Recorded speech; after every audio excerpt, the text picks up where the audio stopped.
خۆشەویستانی کورسات نیوز سڵاوتان لێبێ بە خۆشحاڵیەوە پانۆرامای ئەم شەوتان پێشکەشەکەین. جەژنی نەورۆز و ئازادی بۆ کەرکووچەکان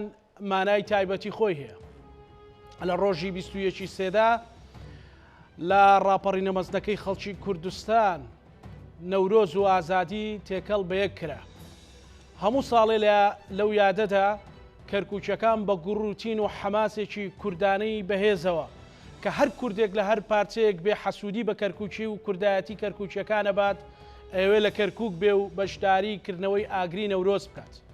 سبەینێ لە کەرکووک چی ڕوادات؟ کەرکووچەکان چۆن پێشوازی لەو یادە نەتەوەیی و نیشتیمانیەکەنەوە.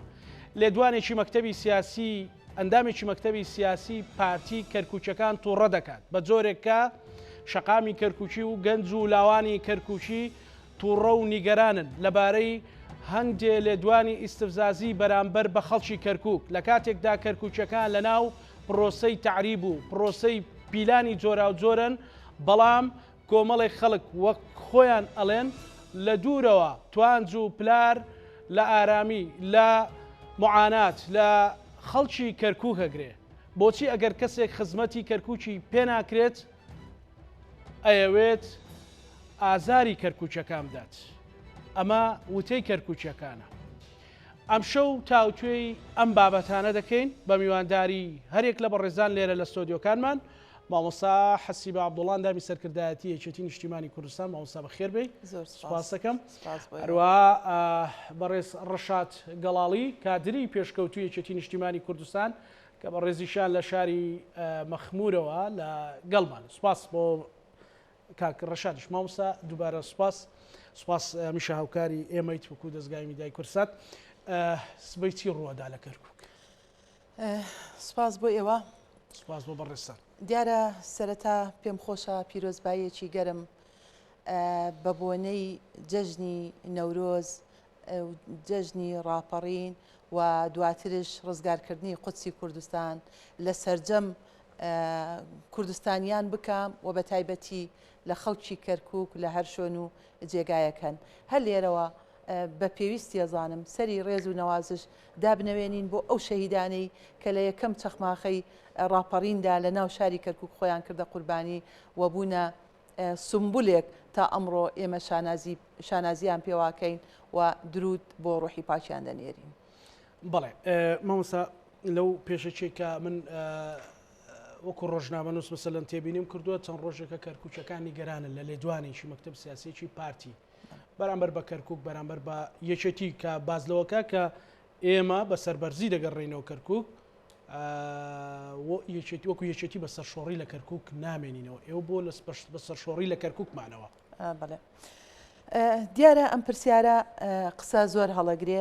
کەرکووچیەکان ئەتوانم بڵێم خۆیان شاید حاڵی ئەم بابەتەن. دیارە ئەو کەسەی کە باسی سەرشۆڕی ئەکا یا تۆمەت ئەبەخشێتەوە بە سەرکردایەتی کەرکووک کە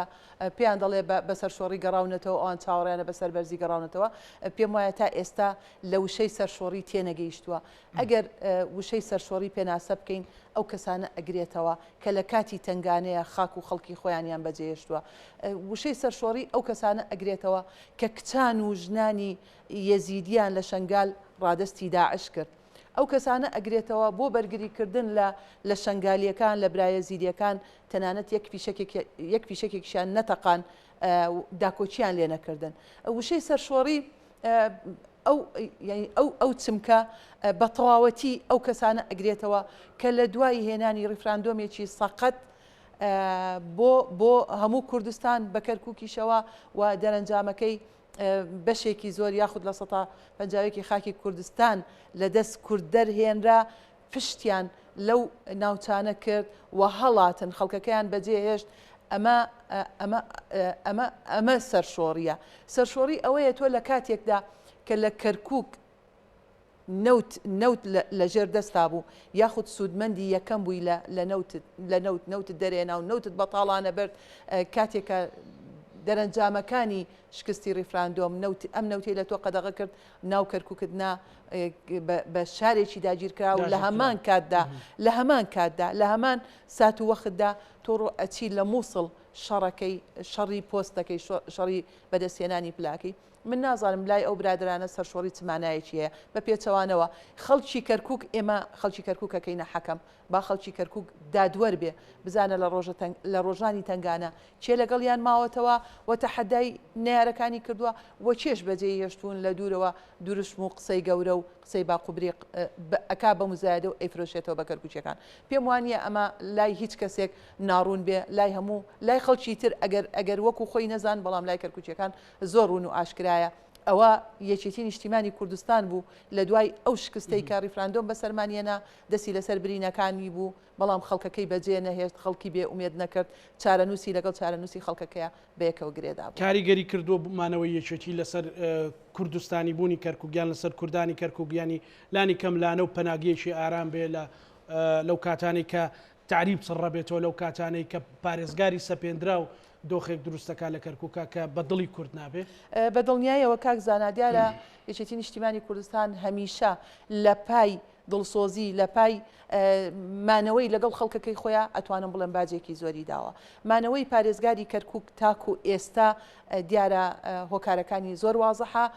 لە دوای شکستی ریفراندۆمەوە کاتێکە ڕاکانجبووری جێگری پارێزگار بوو بە پێی یاساکە بوو بە پارێزگار بە وەکالەت ئەکرا هەر لەو کات و ساتەیە ئەنجومەنی پارێزگای کەرکووکمان هەبوو دیارە ئەنجومەنی پارێزگای کەرکووکیش ئەتوانم بڵێم کۆمەڵێک بە کۆمەڵی قۆناغا تێپەڕی بوو هەندێک لەو قۆناغانە برادرانی یەکێتی نیشتیمانی کوردستان یا چوبوونە بەغا یا چوبوونە شوێنی تر شوێنەکانیان چۆڵ بوو برادرانی پارتی هاتبوونە جێگەیان چونکە لە ناو یەک لیستێکا بوون لستەکە ناوی لیستی برایەتی بوو یعنی بەداخەوە ئەو لیستی برایەتە لە دوای لە کاتی تەنگانەیە ڕاستی لیستی برایەتی بوو نەخێر منەڵێم لیستی دژایەتی بوو چکە لە دوای ڕفراندۆمەکە بۆمان دەرکەوت لە کاتی تەنگانەیە بۆمان دەرکەوت کە هەموو کەرکووچیەکان هاواریانە کرد بە ئەم پارێزگارە خوێنتاڵە نەمێنێ با ئەم پارێزگارە شۆبێنیە نەمێنێ با ئەم پارێزگاری کە دژایەتی هەموو نەتەوەکانەکە دژایەتی کوردەکە دژایەتی تورکمانەکە دژایەتی عەرەبە ڕەسەنەکانەکە تەنها بۆ دار و دەستەکەی خۆیەتی ئەکرا ئەوسا بە یەک کۆبنەوەیەکی ئەنجومەنی پارێزگا ئەو کاتە ئەو لایەنە سیاسیە بیانویان گرتووتیان ئەبێ کاندیدەکەی ئەو کاندیدەی کە بۆ پۆستی پارێزگاری کەرکووک دانرێ بەدڵی ئێمە بێ باشە بەسەر چاو تەنانەت یەکێتی نیشتیمانی کوردستان ئەندازیارێکی هێناکردی بە کاندید بۆ پۆستی پارێزگاری کەرکووک ئەوەشیان بەدڵ نەبوو و لە ژێر پەردەوە کاریان بۆ مانەوەی ڕاکانجبووری کرد ئەوکو ئێستا ئیبینن تا ئەمڕۆ ڕاکانجبووری مامۆستا حەسیبە باشە پرسیارێکی کەرکووچانە مەسەلەن کەرکووچەکان ئەڵێن لەلایەک پارتی گەڕاوەتەوە کەرکووک کورسی هێناوە لە کەرکووک کاندیدی دەرچووە لەلایەکتر ئەڵێ ئەگەڕێنەوە ئەو گەڕانەوە ئەگەڕێنەوە پەرلەمانتارە و چۆن بۆ ئۆنلاین بووە چۆنیە یعنی کاک زانە پێم وا بێ پارتی تووشی سەر لێ شێوانێک بووە سەری لە خۆی شێواندووە یعنی لە کاتی ڕفراندۆم ئەگەر بێتەوە یادت کۆمەڵێ دروشمیان بەرز کردەوە کە ئێمە لە بەغدادجیا ئەبینەوە ئێمە عێراق تەلاقە داین ئێمە ئاڵاکەیان بۆ ئەنێرینەوە ئێمە ئەبینە دوو دەوڵەتی دراوسێ هەر زۆری نەخایەند زۆری نەخایەن لە دوای کە ڕیفراندۆمەکە شکستی هێنا و سڕ کرا هەر خۆیان هاتنە سەر ڕاگەیاندنەکان وتیان ئەمەمان بۆ سەر بەخۆی نەبووە بە زووترین کات خۆیان گەیانە بەغدا یعنی کەوتنەوە شان ماسکردن کەوتنەوە دەست ماسکردن کەوتنەوە کۆمەڵە تەنازولات کە ئەو هەڵەی کردومانە ڕاستیەکەنەوە یعنی خۆیان ناویان ناهەڵە یعنی بەڕاستی پارتی دیموکراتی کوردستان لە هەڵبژارنی 2010 هەتا هەڵبژارنی 2021 هیچ وجودێکیان نەبووە لە کەرکووک لە 2021 هاتوونە تەنانەت ئەو بارگایی کە دەشیانەوە بۆ بانگەشەی هەڵبژاردن ئەتوانم بڵێم زۆر بەنهێنی بووە زۆر بە ترسەوە بووە نووسنگەیەکی زۆر لاواز بووە کاریان لەسەر ئەوە کردووە و لە خەڵک داوای دەنگیان کردووە دیارە داواکردنی دەنگ لە خەڵک پێم وانییە خەڵک ئەوەندە ساویلکە بێ کەسێک بەجێی هێشت بێ کەسێک لە ڕۆژانی تنگانە پشتی تێکرد بێ یعنی سە بەڕاستی کاک زانە من و تۆ ئەگەر خوشک و برا بین ئەگەر دوو ڕەفیق بین ئەگەر دوو هەواڵ بین من ڕەنگە لە کاتی خۆشیما زۆر پێویستیم بە تۆ نەبێ بەڵام لە کاتی تنگانەیە من زۆر پێویستیم بە تۆ بێ لەو کاتانەیە مۆقیفەکان دەرەکەوێت ئەوە پارتی دیموکراتی کوردستانە لە کاتی ناخۆشی و تنگانەکانە کەرکووکی بەجێهێشت و لە کاتی نەوت و خێر و بێری ئەم شارە ئەتوانم بڵێم بە مزایەدە خۆی بە خاوەنی کەرکووکەزانی ئەمە کەرکوچیەکان ئەمە بینن بۆیە ئێستا لە نێوان گەڕانەوە و نەگەڕانەوە یعنی بەڕاستی سەریان لێ شێواوە خۆشیان نازانن چێڵن ئەگەر نەگەڕاونەتەوە ئەی چۆن هاتوونەتە کەرکووک و چۆن بەشداریان کردووە لە هەڵبژاردننی ئەنجومەی نوێنەرانی عێراق ئەگەر نەگەڕاونەتەوە ئەی چۆن ئەڕۆن لە بەغدا داوای پلەپۆست دەکەن یعنی چۆنەڵێ ئیشەکانیان بە پراکتیک لەگەڵ دروشمەکانیان زۆر جیاوازە لەگەڵ یەکتر زۆر باشە مامۆستا با لەگەڵ کاک ڕەشاد گفتوگۆی بکەین کاک ڕەشاد سڵاو لێبێ کەرکووک چمانە و واتایەکی هەیە لای ئێوە وەکو کادر وەکو پێشمەرگا وەکو خەڵکە بەگشتی ناوچە جێناکۆکەکان کە ئێستا کەوتۆتە ناو بەرداشی ململانێکی حەزبی توندەوە بە جۆرێک کە هەندێک بە ئۆنلاین خیتاب لەسەر کەرکووکە دەن و هەندێک لە ناو کەرکووکە ماونەتەوە بەڵام دۆخی کەرکووکیش بەو جۆرەیە یا دۆخی ناوچە جێناکۆکان بەو جۆرێکە بەڕاستی لە چوار هێشتا لەژێر مەترسی تعریبە یان ڕوبەڕووی تعریب بۆتەوە. سڵاو لە ئێوەی بەڕێز سڵاو لە مامۆستا ڕێز خۆشەویستم بۆ جێگران و بینەرانی ئەم کەناڵە خۆشەویستەوە بە تایبەت بەرنامە تایبەت دیارە مێژوو سەلماندوویەتی چەقی ململانیەکان لەو خەتە گەرمەیە لە شنگال یاخود لە زومار تا دەگەیتە گوڵاڵە کەرکووک کۆی شۆڕشەیەک لە دواییەکەکان ئەگەر ڕازگۆ بوو بن لەگەڵ جەماوەر یاخۆت وەکو وشەیەکی بریخەدار وەکو دروشتێک بە شێوەیەکی کاتی بەکاریا هێنابێ بە تایبەتی لە 14 ساڵی شۆڕشی ئەلووداسی ئەویان کرد ئاماژیان بەوە کرد کە ئێمە لەسەر مەوزوعی کەرکووکە لە بەیاننامەیە ئازار نەگەیشتنێک ئەگەر کەرکووک ئەهەمیەت و باشی تایبەتی خۆی هەبوو بیتن لە سەرکردایەتی پارتی دیموکراتی کوردستان خۆ نەدەکرێت بەم شێوەیە بە نوێژی نیۆڕۆ لە پێشتاوی هەموو خەڵکێک لە گەورەترین مەئسات کە خۆیان بەسەر ئەو خەڵکیاندا هێنابوو لە خەتی شەشکە بۆ هۆکاری دۆڕانی یاخود لە دەستدانی پەنجازائیەک لە خاک و لە نەتەوەکەمان لە نێوە لەسەم خەتەرە گەرمە کەرکووک باش بە حەڵی خۆ من کە دەبینم بایەخی زۆری هەیە بە تایبەتی لە دروستبوونی یەکێتی نیشتیمانی کوردستانەوە دەسەدەستی دەناوی گوانزران و هاوڕێکانی کەرکووک چەقی ململانیەکان بوو چەقی یەکلاکەرەوەی کۆی پرسە هەنووکیەکان زائیدان پرسە گەرمەکان بووە کەرکووک لە گەشت حیواری گفتوگۆیەکان بوونی هەبووە لەسەر مێزی گفتوگۆ لایەن یەکێتی نیشتیمانی کوردستان و سەرکردایەتیەکەی بۆیە هەمیشە لە کاتە ناخۆشیەکانیش سەنگەری پێشەوەی یەکێتی نیشتیمانی کوردستان ئەمانەوە بۆ لەگەڵ ملەتەکە بۆیە یەکێتی بڕیاریدا لە مەساتەکە لە ناخۆشیەکە کە پارتی لە ماوەیەکی زۆر کەم توانی خەباتی کورد دەستکەوتەکانی کورد حراز بکاتێن یەکێتی نیشتیمانی کوردستان پێچوانەی سیاسی پارتی مانەوەی هەڵبژار لەگەڵ جەماوەرەکەی خۆی واتە مان و ژیانی هەڵبژار بێکەوە مردن یا خود ژیانی بەردەوام لەگەڵ ملەتەکەی خۆی بۆیە لە سۆنگەی باوەڕ بەخۆبوونەوە بەوەی کە بەشێکی کاریگەرە لە پاراستنی شەرەف و کەرامەتی ملەتەکە بۆ یەکێتی نیشتیمانی کوردستان ئەو شەرەفەی هەڵبژار نەوەک خیانتی لێ بکاتن پشتی تێ بکاتن هەمومان دەزانین ڕیفراندۆم یاخود هاتنەوە 16 ئۆکتۆبەر کاردانەوەی بوو کە دەرەنجامی پاشێکشەی ڕێفراندۆم بوو ڕێفراندۆم خۆتان دەزانن هەڵگری پەیامی ڕێفراندۆم و درشتنی ڕێفراندۆم و ئەم واقع لایەن سەرکردایەتی پارتی دیموکراتی کوردستان بوو ڕاستە بەشێکی لە سەرکردایەتی یەکێتی نیشتیمانی کوردستان ئەیدی کردو لەگەڵ حیزبولانە سیاسیەکانی کرد بەڵام هەتا دوایین سات بۆی نێوماڵی کورد لەت نەبێتن ئەگەرنا پەیامی مەکتەبی سیاسی یەکێتی نیشتیمانی کوردستان و دوایین شاندی یەکێتی نیشتیمانی کوردستان کە لەگەڵ مەسعود بارزانی دانیشت زۆر بەڕاشکاوانە بە مەسعود بارزانی وەختەکەیان گوت ئەمە باشترین چارەسەر لەم قۆناغی ئێستاکە ئەوەیە کە ئەم پرۆژەی ئەمریکا قبولکەین بە هەمان شێوەش پرۆژەیەکی بریتانی هەبوو لە ساحەکە بۆیە من پێم وابوو ئەگەر بە 12 مانگ یاخود 13 مانگ پرۆژەکەی ئەمریکامان قبول کردبایە ئەو دەرەنجامە خراپە ئەم پاشەکشەیە لە نێو پرۆسەی سیاسی و بەتابەتی لەسەر ڕۆڵ و پێگەی کورد بە تایبەتی دروست نەدەبوو بۆیە ئەوەی ئێستا کە دروست بووە پاشەکشەکان هەمووی دەرەنجامی یەکشتە من پێم وایە پارتی دیموکراتی کوردستان و سەرکردایەتی پارتی بە درێژایی مێژوو حزبێک و سەرکردەیەک نەبوونە خاوەن بەڵێنبوون بە درێژایی مێژوو هەرتی ڕێککەوتنە کە دەکرێتن پارتی لە دوایین سات پەشمان دەبێتەوە. خۆتان دەزانن لە دروستبوونی ئەو کابینی ئێستا کە تێیداینە کابینی هەرێمی کوردستان یەکێک لە مەرزەکان یەکێتی نیشتمانی کوردستان بەستانەوەی بەغدا کەرکووک بەشداریکردنی یەکێتی نیشتمانی کوردستان بۆ لەم کابینەیە. لە دوایین ساب کە یەکێتی نیشتمانی کوردستان پەشیمان بۆ بەشدار بوو لەم کابینەیە عفوەن خۆتان دەزان پارتی پاشەکشەی کرد پەشیمان بۆ لەوەی کە پارێزگاری کەرکووک کە نوێنەری کار چی بوو کاک ڕەشاد ئەو کارەکەی بۆچی دەجێڕنەوە ئێوە؟ من پێم وایە سەرتاش باسم کرد لە سەرتاوەڕە ئەگەر مێژووی پارتی دموکراتی کوردستان بخوێنەوە هەمیشە حزبێک بووە خاوەن بڵێن نەبووە هەمیشە پاشەکە کاتێک زانی بیتن ئەم ڕێکەوتنێک کە کردوێتی بەحسابی خۆی زەرر بە حزبەکەی خۆی دەگەنیتن خازاندی یاخود بەرژەوەندی حزبەکەی تێدانیا هەمیشە پاشەکشەی کردووە و هەڵگەڕاوەتەوە لەم ڕێکەوتنانە مێژووی ئەم حزبە بخوێنەوە لێوان لێوە لە هەڵگەڕانەوە لێوان لێوە لە پاشەکشەکردن لەم ڕێکەوتنانە بۆیە من وای دەبینم بە درێژایی مێژوو ئەم حزب ئەڵم شێوەیە ئەبۆ یەکێتی نیشتمانی کوردستان لە دوایین سات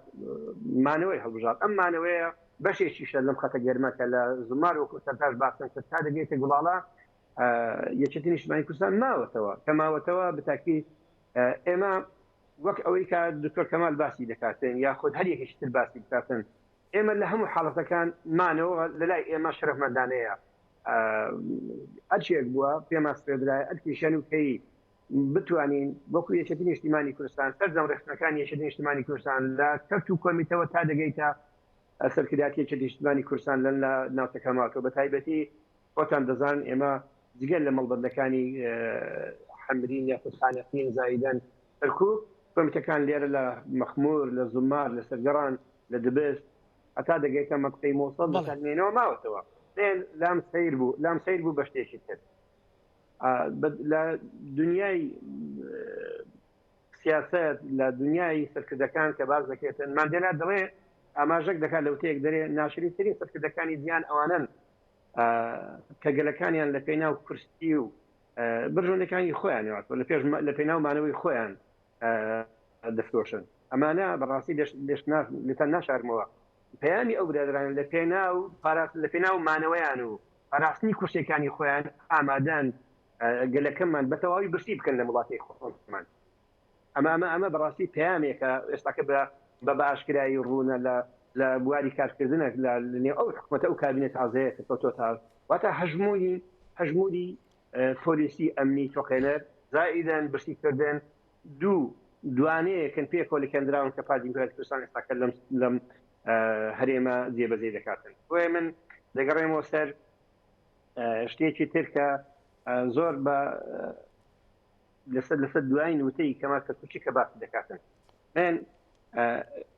ژان پۆل سارتەر فەیلسوفێکی فەڕەنسیە دنێکە وتێکی جوانی هەیە دەرێ کەسانێک هەن بە زۆرێک کۆیلەن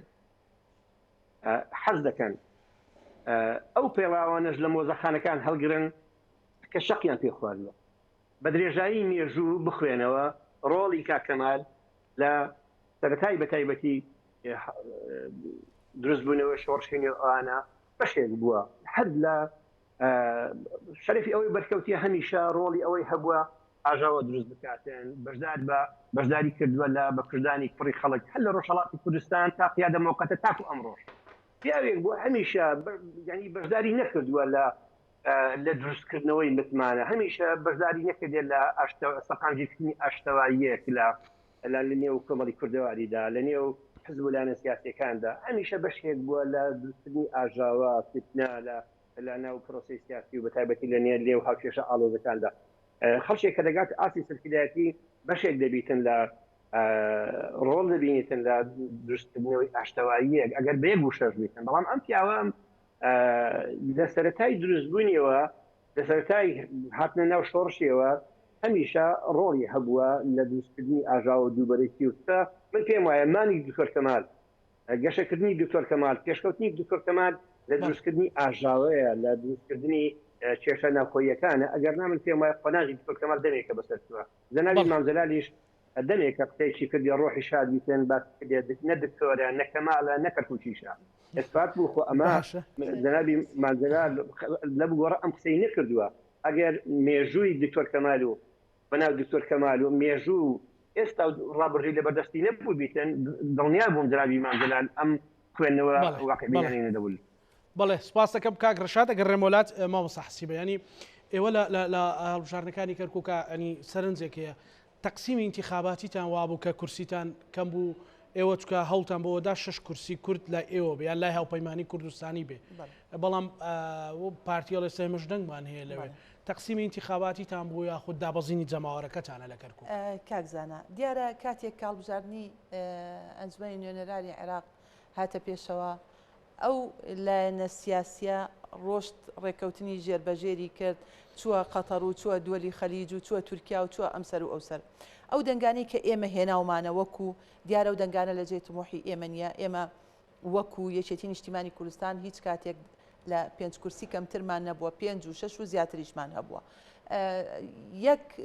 یاسای هەڵبژاردنەکە یاسایەکی نوێ بوو و ئەو کاندیدانی کە لە دەرەوەی یەکێتی نیشتیمانی کوردستان خۆیان کاندید کرده بوو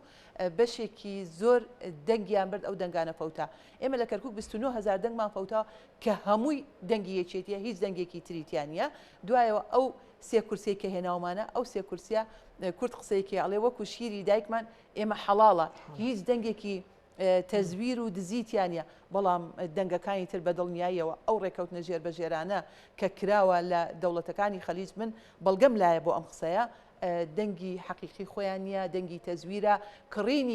کڕینی ئیرادە و ویژدان و زەمیری خەڵکە بەپارە کۆمەڵێ لەم بابەتانە لە کەرکووک ڕووی داوە بۆیە یەکێتی دەنگەکانتان دانەبەزیوە ئێمە دەنگکانمان بە پێی ئەم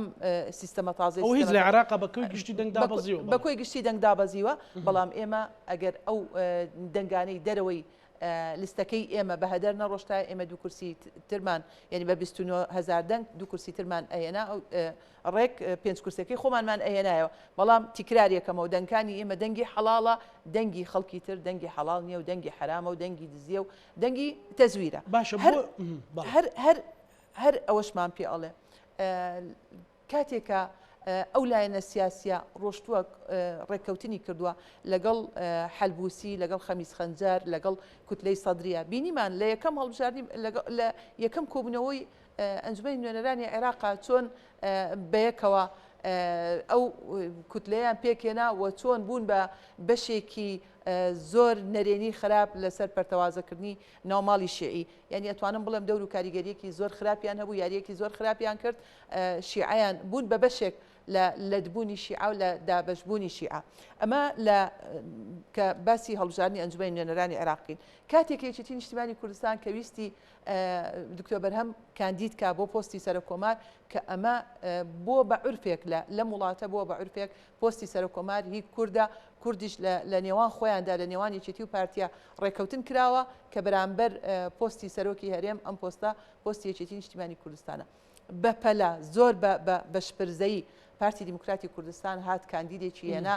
بەرامبەر دکتۆر بەرهەم کاندیدی کرد لە بیری نەمابوو کە ئەم کاندیدەی ئەوان لەسەر گەندەڵی لادراوە لە ناو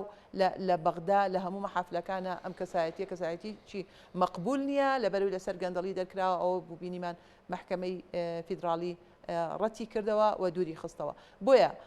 پارتی دیموکراتی کوردستان لە هەر بۆ لە کەرکووک مەسەل ململانەکان ئەخاتە کەرکووکەوە بۆچی ئێوە لەگەڵ پارتیە دائیمەن لە کەرکووکە بەحساب پرسێکی نەتەوەیە ناوچە جێناوەکان وەکو کاگڕشادی ژووتی منتیقێکی گەرمە هێڵێکی گەرمە بۆ مەسەلەن مەبەستی پارتی چیە لەوێ لە کەرکووک کاکزانە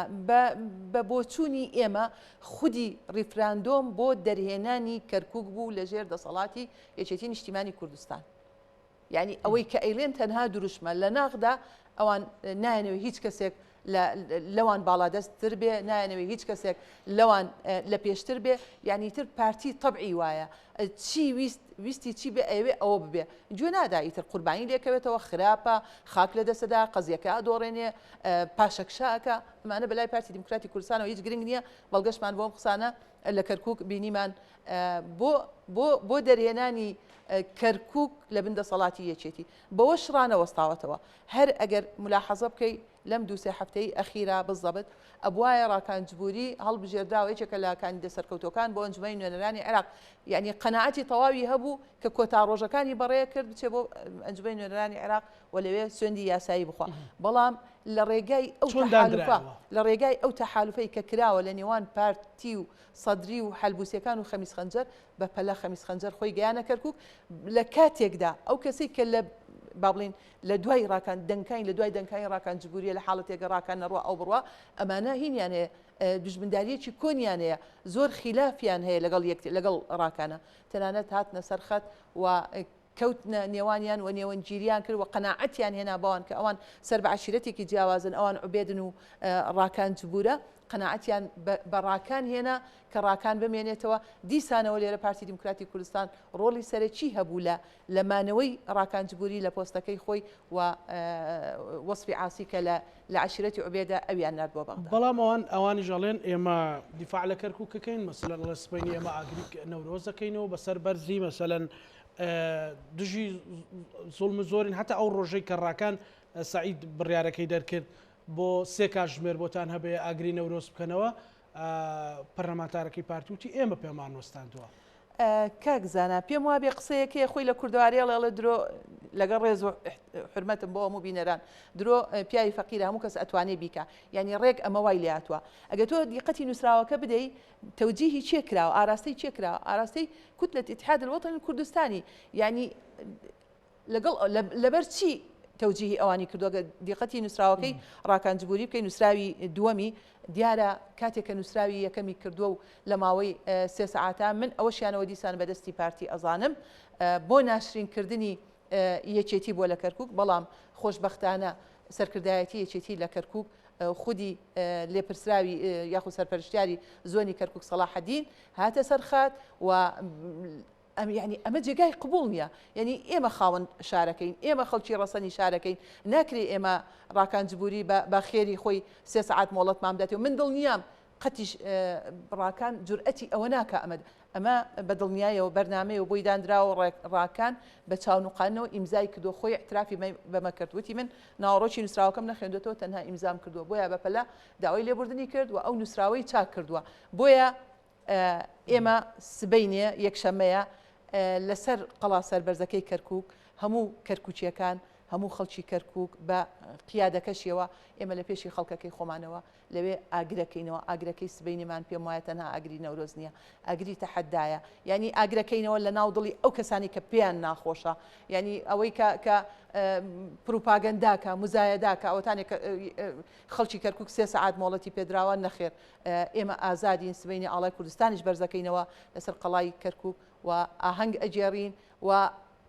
حزور و ئاهەنگگێڕانی کەرکوچیەکان لەسەر قەڵای کەرکووک خۆی بۆ خۆی وەڵامدانەوەیەکە بۆ کەسانی کە لە دوورەوە مزایەداکەن پێم وابێ هەرچیەک ئەڵێن قسە ئاسانە دروشم ئاسانە بەڵام بە کردار فەرمو بابێن حکومەتی هەرێمی کوردستان کە زۆرینەی لە پارتی دیموکراتی کوردستانە یاخود با بڵێن پارتی دیموکراتی کوردستان خۆی بە خاوەنی حکومەتی هەرێمی کوردستان ئەزانێ فەرمو بابێ لەو لجنە تەفاوزیانەی کە ئەیانێرێ بۆ بەغدا داوای پلاکە داوای پۆستەکە داوای 200 میلیارد دلارەکە میلیارد دینارەکە بابێ داوای ئاساییکردنەوەی بارودۆخی کەرکووک بکە با ینی من قسەیەکم کرد دروشمەکان و لە پراکتیکا زۆر جیاوازە بابێ بە پراکتیک بە عملی با داوای چاکردنی بارودۆخی کەرکووک بکات ئەگەر نا خەڵک ئەمە هەنگ نین لەگەڵتانە بە دڵنیاییەوە هەماهەنگ نین و بە پێچەوانەشەوە ئیشەکەن یعنی من پێم وایە ئەگەر بمانەوێت ئێمە کێشەکانی کەرکووک چارەسەر بکەین بەشێک لەم کێشانە لە خودی لە ناو کەرکووکەوەیە و بەشێکیان دیارە لە کەرکووکەوە نییە لە بەغداوەیە یعنی ئەکرێت لە ڕێگای وەفدی مفاوز ئەتوانین فشار لە بەغدا بکەین داوای جێبەجێکردنی مادەی 140 بکەین داوای جێبەجێکردنی دەستور بکەین داوای ئاساییکردنەوەی بارودۆخی کەرکووک بکەین داوای خەدەمات و خزمەتگوزاری بکەین داوای ینی ئێستا کەرکووک لە یەک ڕووەوە بارودۆخەکەی ناجێگیر نییە بەڵکو توانم بڵم لە هەموو ڕوویەکان لە ڕووی سیاسیەوە لە ڕووی ئەمنیەوە لە ڕووی ئێوە کارتان کردو بۆی تا ڕادێک ڕێگری بکەن لەو فەوزایانەی کە هەبووە کاکزانە خۆشبەختانە هەموو حیزبە کوردستانیەکان بەدەر لە پارتی دیموکراتی کوردستان لەگەڵ یەکێتی نیشتیمانی کوردستاندا هەمان بیرکردنەوەیان هەیە هەمان ڕایان هەیە هەمان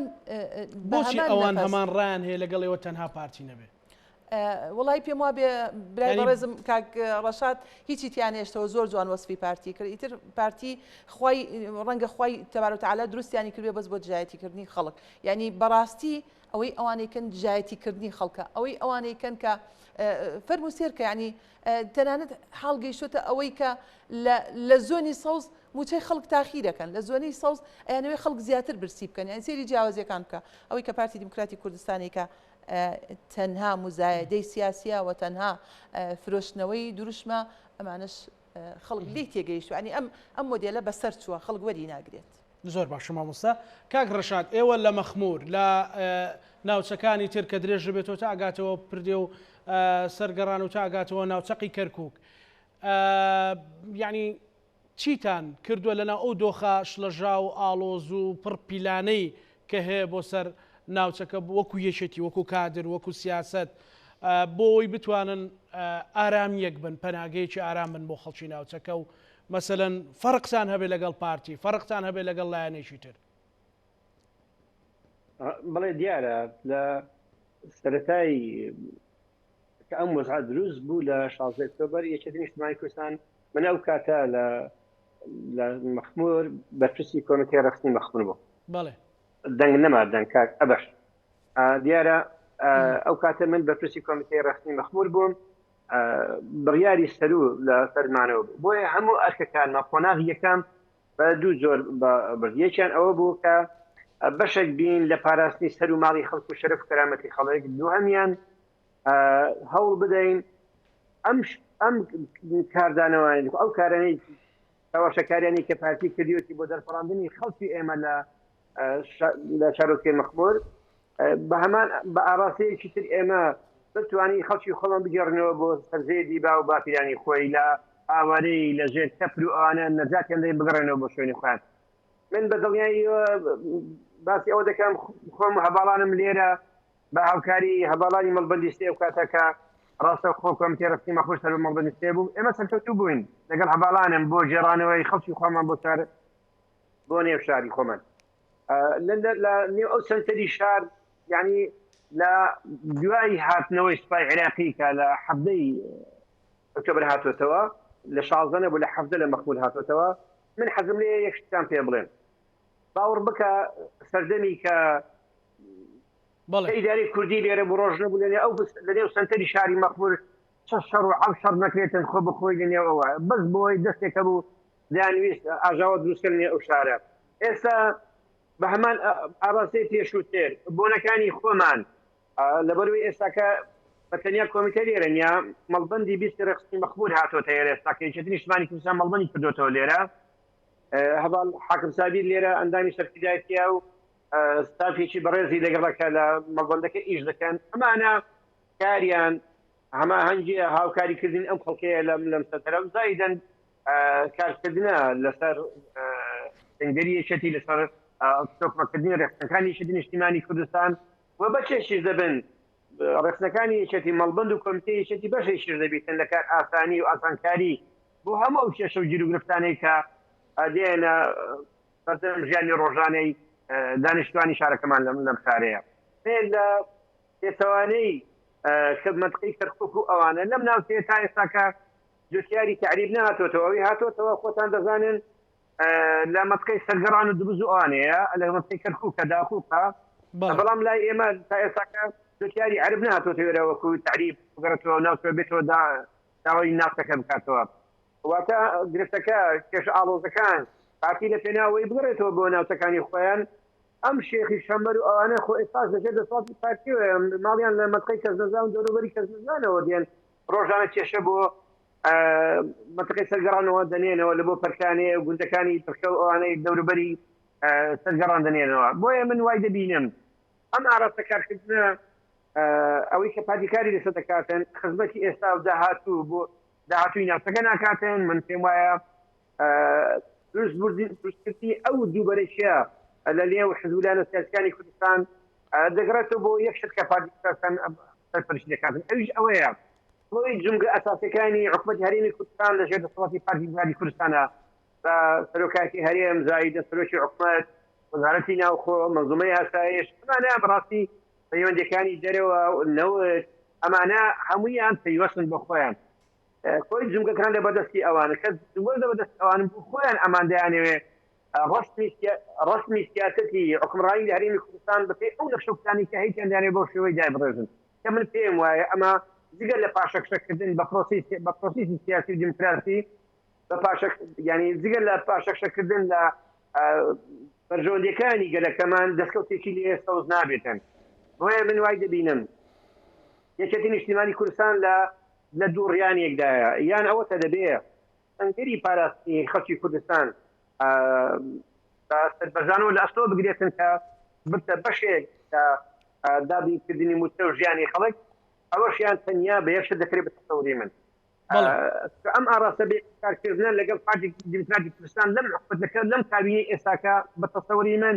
ناتێتە سەر تا سەر بۆیە دەکرێت یەکێتی نیشتیمانی کوردستان لە ڕێگای بەغدا و لە ڕێگای پەرلەمانی عێراقەوە پەرە بەم بۆ سونە ئەوەم کاتن کە سیستەمی بە تایبەتی بکرێت سلێمانی زایدەن بکرێتە ئەوەی پەرلەمانی پارێزگاکان بچن بۆ هەر پارێزگایەک ئەنجومەنی پارێزگاکان ڕاستەوخۆ پەیوەست بن بە دابینکردنی ئەوەکانی خۆیان بۆیە ئەم ئاڕاستەی ئەگەر گیرابەر هەژمونی ئەم کابینێ هەژمونی ئەم نیزامە پۆلیسی کە ئێستاکە دەوێتی لە ڕێگای پاشتوش ئەم کابینێت کوێساسی حکومەتی سێبەر هێرنەوە ئەو حکومەتەیە دیگە لەم کابینی ئێستا کە بەناوی وەزیر و ئەوانە هەنا بەڵام حکومەتش کە سێبەر هەیە هەموو بڕیارەکان لێوێەوە دەدرێتن تۆ سیر کە تا ئێستاکە کەقامی سەڵبەتی لە سلێمانی تاوانەوە بەڵام لە هەولێر ئەمە 50 تەوا بوو هەمیش گرێت دروست دەکاتن بۆ موتەخۆران بۆ پرۆژەکانی ژێر دەسەڵاتی ناوچەی سەوز ئەمانە وا دەکاتن تۆ متمانەت بەم حکومەتە نێمینێتن بەم هاوپەیمانەتە نێمینێت تۆ کە لەگە پارتی کوردستان دروست کردووە بۆیە من وای دەبینم لە داهاتوو دەبێت تەقی ملدانیەکان جگە لەوەی کە لە هەرێمی کوردستان و بەغدایە بەڕاستی دەبێت بێتن یەکێتی نیشتیمانی کوردستان تەقی ملدانیەکان بێتە هەولێر زایدەن پارێزگای مووسڵ و دۆق فرامۆژ نەکاتن ئەگەر بەتەنیا کێشەکان هێشتیەوە لە زۆری سەوز بن پێم وای پارتی دەتوانی هەموو کاتێک لە کێشت بۆ دروستکاتن ئاژاوە بۆ دروستکاتن لە ناوچێک بە تایبەتی کەرکووک ئەو دەزانی ناوچەی کێشە لەسەرەکان بە تایبەتی کەرکووک سەنجی یەکێتی لەوێندەرە مێژووی یەکێتی لەوێندەرە ئەو دەست بۆیە لە ڕێگای فەرقەی ئاڵتوونی کەویستی بە شەڕ لە ڕێگای ئەو نامەیەکە کە کەمال کەرکووکی کە بڵاو بووە دەرگای جیازەوە خۆ زۆر بە ئاشکایی دەڵێ ئێمە ئامادەینە بە عەرف الواحد هەموو پەیامەکەی تۆ جەنابی سەرۆک جێبەجێ بکەین بەڵام تۆ وە بکە ئەم شەڕە ئەم ئاژاوە پێکدار دان هەبێتن لە نێوان فەرقەی ئاڵتوونی و هێزەکانی یەکێتی نیشتیمانی کوردستان هەموو مەبەست تێکدانی کەرکووک بوو هەموو مەبەست بە کاولکردنی وەکو مووسڵ و وەکو ناوچەکانی سووریا بوو بەڕاستی بۆیە من وای دەبینم ئەگە بەم شێوە وەکو حەلەبی لێ بکاتن کە کاول بی بە 50 ساڵ کە کەرکووک ئاودان نەدەبوو چارج نەدەکراوە من وای دەبینم ئەم ئاڕاستە کارکردنی ئێستاکە ڕاستە ئەرکەکە زۆر قرسە بەڵام دەبێت سەرکردایەتی یەکێتی نیشتیمانی کوردستان ژیرانە لەگەڵ هاوپەیمانەکانی بە تایبەتی بۆ پرۆسەی داهاتووی هەڵبژاردن هەوڵێک دابێتن کە بەرێکی بەرخەوە دروستکاتن بتوانێتن ئەم بەڕە لەژێر دیموکراتستان دەربین کە ئەو باڵەدەستی کە ئێستاکە لە ڕێگای کۆتاکان هەیتی لە هەرێمی کوردستان ئەم ڕۆڵەی نێمێتن بەم شێوەیە بەڵێ کاک ڕەشاد ئەگەر وڵات مامۆستا پەیامی تۆ بۆ کەرکووچەکان بۆ سبەینێ بۆ داهاتوو بۆ بەتایبەت بۆ سبەینێ کە وەکوتن نەورۆزی تەحەدایە و بۆ داهاتوو ئێوە وەکو یەکێتی لە ڕێی مؤسساتی حکومیەوە لە بەغدا لە ڕێی پەرلەمانتارەکانتان و لە ڕێی وەکو ئێوەکو ئەنجومەنی سەرکردایەتی کەرکووک چ بەڵێنێک بە کەرکووچەکاندن ئەوەی لە دەستانێت ئێمە پێمان وایە هەموو لایەنە سیاسیەکان لە کەرکووک یاخود بەرامبەر ڕەوشی کەرکووک دەبێ شەفاف بن یعنی ئەبێ دوورکەونەوە لە خیتابی ئەعلامی لە مزایدەی سیاسی ئەبێ لە کرداریشە هەمان ئەو هەنگاوە بنێن کە بە خیتابی ئەعلامی باسیەکەن گرنگە حکومەتی هەرێمی کوردستان لەگەڵ بەغدایە پلانی هەبێ پلانی کورتی هەبێ پلانی مامناوەندی هەبێ پلانی دوورمەودای هەبێ ئەم پلانانە نابێت بۆ ناوچەیەک بێت و ناوچەیەکی تر پەراوێز بکە لە ڕابردوو ئەمەمان بینیوە کار لەسەر ناوچەیەکە و ناوچەیەکی تر پەراوێزەکە دەکرێت حکوومەتی هەرێمی کوردستان بە هەموو لایەنە سیاسیەکانەوە کار بکەن لەسەر یاخود فشار دروست بکەن لە بەغدا بۆ جێبەجێکردنی مادەی 140 بە تایبەتی لە ئێستادا لە بودجەی ساڵی 2022دا ئەبێ بودجەیەک تەرخان بکرێ بۆ جێبەجێکردنی مادەی 140 دیارە ئەمانە کۆمەڵێ هەنگاوە لە بەردەم کووردا ئەکرێت لە بەغدا ئیشی لەسەر بکە و فشار دروست بکە بەدەر لە هەموو ئەمانە ئەگەڕێمەوە سەر پرسیارەکەی یەکەمت چی بکرێ و چی بەڵێنێکە دەین دیارە خەڵکی کەرکووک ئەمڕۆ بەداخەوە پرسی کەرکووک بۆتە وەکو گرێچوێرەیەکی لێ هاتووە بەشێک لە ئالۆزبوونی ئەم گرێچوێرەیە بەشێک لە ئالۆزبوونی ئەم بارودۆخە خودی کورد خۆیەتی تکراری یەکەمەوە ئەو ڕێککەوتنەی کە کرا لە نێوان ئەو سێلانە لە نێوان حەلبوسی و سەدر و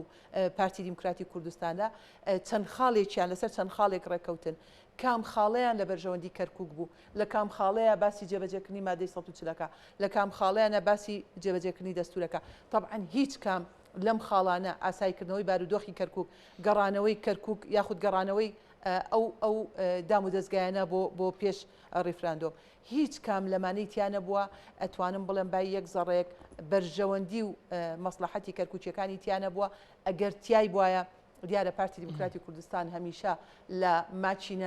ماچینە ئەلامیەکانیەوە باسی ئەکرد و بە خەڵکی ئەفرۆشتەوە بۆیە ئەبێ ئێمە لەو حاڵەتە دەربچین بچینە حاڵەتێکی کردداری واقعی زۆر شەفافانە کار بکەین ئەم قسەیەم تەنها بۆ پارتی دیموکراتی کوردستانیە بۆ هەموو لایەنەکانە بەڵام بە تایبەتی پارتی جەنابەت قسەیەکت کرد ئەڵێ ئەوانش خۆیان ینی دروشم جیایە کاکزانە دروشم ئاسانێمە بینیمان لە ڕابردوو لە هەولێرەوە ئازیانەدا و دروشمیان ئەیان و دێمەدەینەوە بە ئاڵای کوردستانەوە دێنەوە لە کاتێکا بینیمان بە دزیەوە هاتنەوە بە خۆشاردنەوە هاتوونەوە چۆن کە دەرچوون لە کەرکووک خودی ئەو کەسی کە کەرکوچیەکان و سەرکردایەتی یەکێتی بەسەر شۆڕدانێ خۆی بە جلی ژنانە و بە متەنەکری دەرچوە دەرەوە ئەی نازانم ئەم غرورە سیاسیە هەتاکەی ئەم غرورە زۆر زەربەی لێمان داوە زۆر ئەتوانم بڵێم پارتی زیاتر قێزەوەن کردووە لە لای خەڵک ناشرینی کردووە بێمتمانەیی دروست بووە ئێستا وای لێ هاتووە خەڵک بە بەڵێنەکانی پارتی هیچ متمانەیەکی نەماوە چکە وتیان ئێمە بە شکۆوە گەڕێنەوە کوا کامێ شکۆکە تەمە نامانە کرد بتوان بە شکۆوە بگەڕێنەوە تەمە نامانە کرد بتوانن بە هێزی پێشمەرگەی کوردستانەوە بگەڕێنەوە بەڵام وەکو وتم بە دزیەوە ینی ئەبێ خەڵکی تر حیمایان بۆ دابین بکات و ئاگای لیان بێتا لە بازگەکانە دێن و ئەچن دوا قسەم لەسەر نەورۆزی تەحەدی بەڵێ سبەینێ ئاگرەکەمان ئاگرێکی جیاوازە دیارە 31 ساڵ تێپەڕێ بەسەر ئازادکردنی شاری کەرکووک دووبارەیەکەمەوە کە کەرکوچیەکان لە ماوەی ئەم 31 ساڵە زۆریان زۆر قۆناغیان تێپەڕان قۆناغی ئەتوانم بڵێم سەروەریان تێپەڕان قۆناغی شەڕی داعشیان تێپەڕان قۆناغی تەقینەوە و ئینفیجارات و ئیرهاب و تیرۆر و هەموو ئەمانیان تێپەڕان ئینجا لە دوای ڕیفراندۆمە نامە دروستەکە کە لێکەوتەکانی چەندە خراپە کە کورد لەو شارە ئەتوانم بڵێم تعریب لە هەموو کاتێک خراپترە بۆیە بۆ وەڵامدانەوەی هەموو ئەمانە بۆ وەڵامدانەوەی هەموو نارەکانمان گرنگە سبەینێ هەمومان لەسەر قەڵاسەر بەرزەکەی کەرکووک ئاڵا ئاگری نەورۆز بەیەکەوە بکەینەوە سپاس دەکەم مامۆستا کاک ڕەشاد ئەگەر کۆتا پەیامت بە کورتی پێمان بڵێ سپاس دەکەم سپاس من بەیانی من پێم وایە بە هەمان شێوە لای ئێمە سەرجەم حزولانە سیاسەکانی مەخموری بەیەکەوە ئاگری نەورۆز پیرۆز دەکەن ئەمە خاڵش دڵخۆشکارە لەگەڵ جەماوەری ئەم شارە بەیەکەوە ئاگری نەورۆز دەکەنەوە دوو من پێم خۆش بوو لە کۆتاییەکە شتێک باز بکەم هەموو ئەم بەرنامەی کە هەبوو بۆ گەمارۆدانی یەکێتی نیشتیمانی کوردستان ئەم هاوپەیمانەتە سێقۆڵیە هاوپەیمانێتێک بوو بۆ گەمەردانی یەکێتی نیشتیمانی کوردستان بوو هەم لەسەر ئاستی بەغدا هەم زایدەن لە هەرێمی کوردستانەوە بۆی بتوانن کۆی مەراوە گڵاوەکانی خۆیان تێدا جێبەجێ بکەن کە ئەمیشیان بەخۆ بەدەستۆدانی یەکێتی نیشتیمانی کوردستان بوو کە خۆیان ببنە بەشێک لەم پرسانە کە یەکلاکردنەوەی پرسەکان کە بگەڕێنەوە لای پارتی دیموکراتی کوردستان لێرەوە لەولاژ لەگەڵ مقتەدا بێتن واتە لە هەرێم پرس و ڕاوێژ بە جنای بەرزانی بکرێتن نەمناش پرس و ڕاوێژ لەسەر کێشەکانی بەغدا هاوپەیمانەتی شیعە بە مقتەدا بکرێتن ئەمانە هەمویان کۆکراوەی کۆمەڵی کێشە بوون وەکو مامۆستا حەسیبە باسی کرد من دڵنیام لەوەی ئەم ڕێکەوتنە هیچ سیانە تەنیا ئەو خاڵێکی دا ئێستا کە باسم کرد جەنابی بارزانی و زایدەن مقتەدا لە هەرێم بەڕایۆژ لەگەڵ بارزانی ئەم پرسانی لەگەر لەگەڵ ڕۆخڕاتی کوردی هەبیتن لێرە لە بارزانی وەکو مەرجعێک بێتن لەم لا مقتەدا وەکو مەرجعێک بێتن لە نێو شیعە من دەگەڕێمەوە سەر دوایین قسەکە لە دەرگەر سەفیری ئەمریکی بڵاویان کردو هەم ناگۆدی ئاماژەی بە شتێک کرد زۆر پێم سەیرە یعنی ئەسا لە هەفتا دوو کاتژمەی ڕابردوو کۆی ڕاگەاندنەکان لەسەر ئەم لەسەر پرسی بە تایبەتی ئەم بردومانەی هەودێر بوو خۆتان دەزانن سەفارەتی ئەمریکی لە بەغداڕ ئاماژەی بەوە کرد ئەگەر بە کورتی بێ کاک ڕەشاد کاتم تەواو بووە ببوورە بەچاوان 6 فڕۆکەی بێ فڕۆکەوان لە هەولێرەوە لەم شوێنە هەڵساون توینە سەربازەکانی پازارانیان لە کرمەشان بردومان کردیا ئەم ئاراستە ئیشکردنە ئەم ئاراستە ئیشکردنە جگە لە ماڵوێرانی بۆ کورد جگە بۆ ینی بەوەی هەولێر دەکاتە یەک پارچە ئاگێر هەستی بینا کراوە تێشی دەداتن من پێم وایە دەستکەوتێک پێستۆز نابێتن بۆیە ئەم ئاراستەیە ئاراستێکی زۆر خەتەرە دەبێت سەرکردایەتی پارتی وڵاتستان بە ئاگاییەوە لە مۆدا ماوەڵە بکاتن سەنگ و ڕۆڵی ئێران دەبێت لەبەر تاو بگیرێ لەسەر ئاسی ناوخۆ هەرێمایەتی خۆتان دەزانن لە سووریا عێراق یەمەن لوبنان هەموو ڕۆڵی ئێران لەم ناوچەیە بۆیە ئەگەر ڕۆڵی ئێران فرامۆش بکەین من پێم وایە داهاتوێشی باش چاوەڕوانی حکومەتی هەرێمی کوردستان و گەلەکەمان ناکات زۆر سپاس بۆ بەڕێز ڕەشاد گەڵاڵی کادری پێشکەوتووی یەکێتی نیشتیمانی کوردستان ئەروە سپاس بۆ بەڕێز مامۆستا حەسیب عەبدوڵڵا سەرکردایەتی یەکێتی نیشتیمانی کوردستان سپاس بۆ هەردوو میوانی عەزیزم بینەرانی خۆشەویست لەگەڵ هاوکارانم پانۆڕامایەم شەومان پێشکەش کردن هەموو لایەکتان ئەمانەتی خوای گەورە بن خواتان لەگەڵ